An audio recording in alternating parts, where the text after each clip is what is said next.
किसने चुराई आपकी करेंसी? नोटबंदी के बाद अब तक देश भर के 10 एयरपोर्ट से 60 करोड़ का कैश जब्त।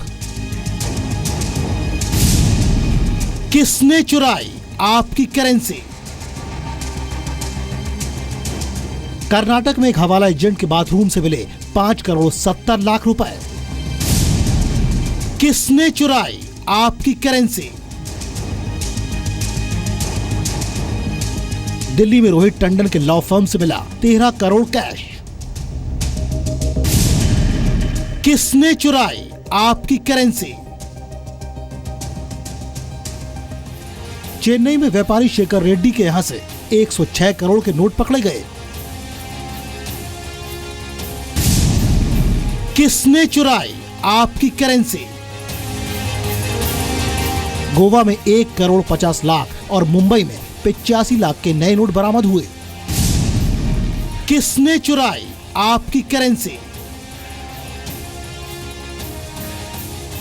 एमपी के होशंगाबाद में एक्टर राहुल चेलानी से 43 लाख 60 हजार के नए नोट जब्त। किसने चुराई आपकी करेंसी? हैदराबाद के डाकघर के सीनियर सुपरिंटेंडेंट के रिश्तेदार से 65 लाख के नए नोट जब्त किए गए। किसने चुराई आपकी करेंसी? ओडिशा के संबलपुर में 8 हथियारबंद लोगों के पास से 1 करोड़ 42 लाख रुपए जब्त। किसने चुराई आपकी करेंसी? दिल्ली के निजी बैंक में 44 फर्जी खातों में 100 करोड़ जमा हुए। किसने चुराई आपकी करेंसी? जयपुर में बैंक पर इनकम टैक्स रेट से 1 करोड़ 38 लाख के नए नोट जब्त। किसने चुराई आपकी करेंसी? एटीएम खाली, बैंक के बाहर लोगों की लंबी लाइन जारी।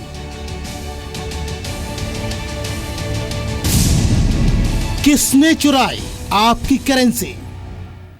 नमस्कार, स्वागत है आप सभी का जी न्यूज पर। आपके साथ मैं हूं पूर्णिमा मिश्रा। सवाल यही है कि किसने आपकी करेंसी चुराई है, क्योंकि नोटबंदी के 37 दिन का वक्त बीत चुका है। देश में कई लोग ऐसे हैं जो लाइन में लगे नहीं, ना ही वो बैंक गए, लेकिन उनके यहाँ पर लाखों करोड़ों रुपए मिल रहे हैं। तो दूसरी तरफ कई लोग आपके हमारे जैसे भी हैं जो एटीएम भी पहुंच रहे हैं, लेकिन एटीएम खाली हैं, बैंक के बाहर भी कतार लगाए खड़े हैं।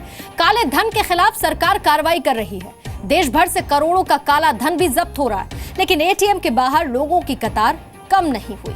दिल्ली, मुंबई, लखनऊ, हैदराबाद के कितने एटीएम में कैश है, कितने खाली पड़े हैं, इस पर ये रिपोर्ट आप देखिए। हम दिल्ली के दिल कहे जाने वाले कनॉट प्लेस में मौजूद हैं। नोटबंदी के बाद एटीएम्स का क्या हाल है, यही जानने के लिए निकले हैं।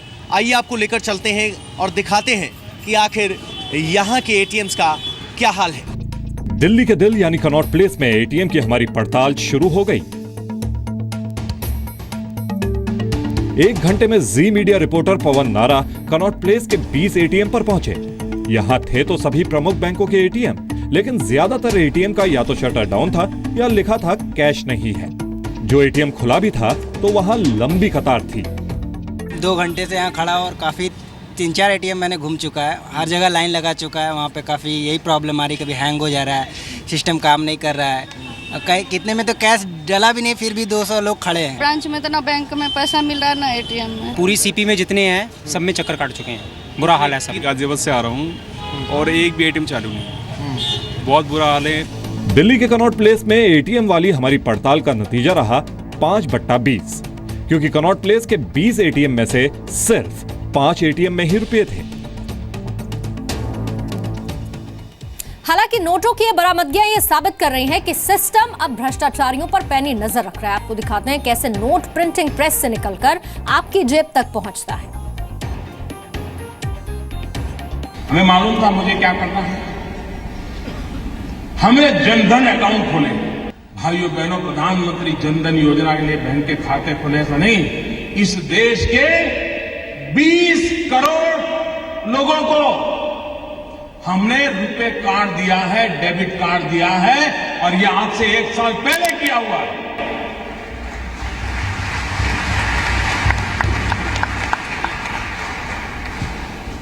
उस डेबिट कार्ड से अगर उसके खाते में पैसे हैं, वो बाजार से कोई भी चीज खरीद सकता है, उसकी व्यवस्था उसको उपलब्ध है। लेकिन लोगों ने कहा नहीं, जैसे हर पॉलिटिकल काम होता है वैसे ही पॉलिटिकल काम नहीं था। मैं धीरे धीरे धीरे देश की आर्थिक तबीयत सुधारने के लिए अलग अलग दवाइयां दे रहा था, धीरे धीरे डोज बढ़ा रहा।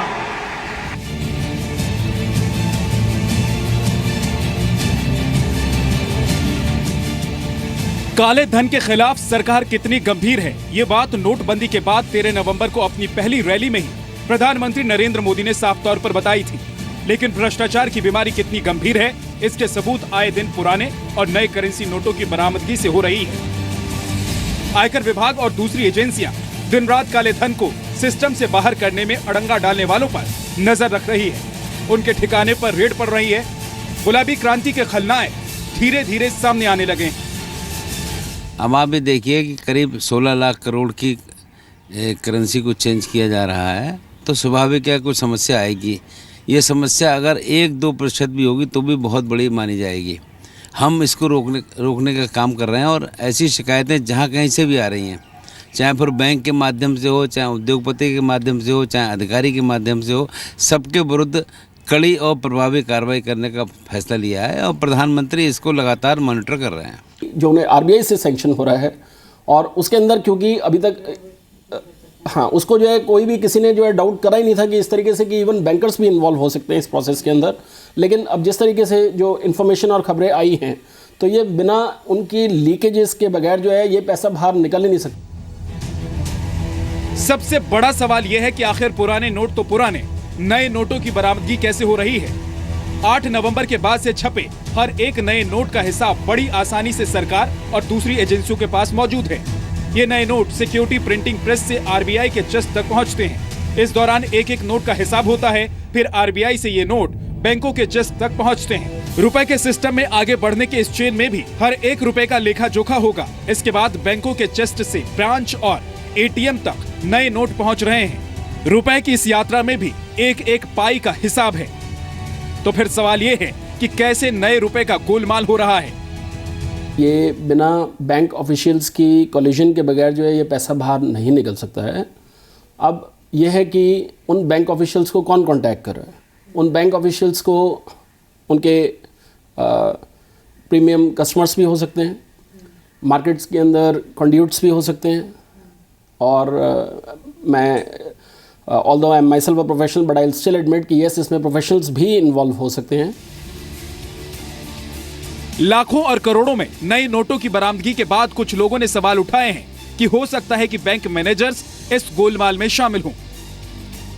ऐसे आशंका है कि शायद बहुत से काले धन के कारोबारियों ने बैंक वालों के साथ सांठगांठ करके अपने काले धन को भी सफेद करवाया है। उसके ऊपर भी अब बड़ी जिम्मेदारी होगी मोदी सरकार की कार्रवाई करनी। लेकिन कुछ विशेषज्ञों की दलील है कि आज की तारीख में हर एक बैंक मैनेजर किसी खाता धारक को अधिकतम 24,000 रुपए एक हफ्ते में दे सकता है।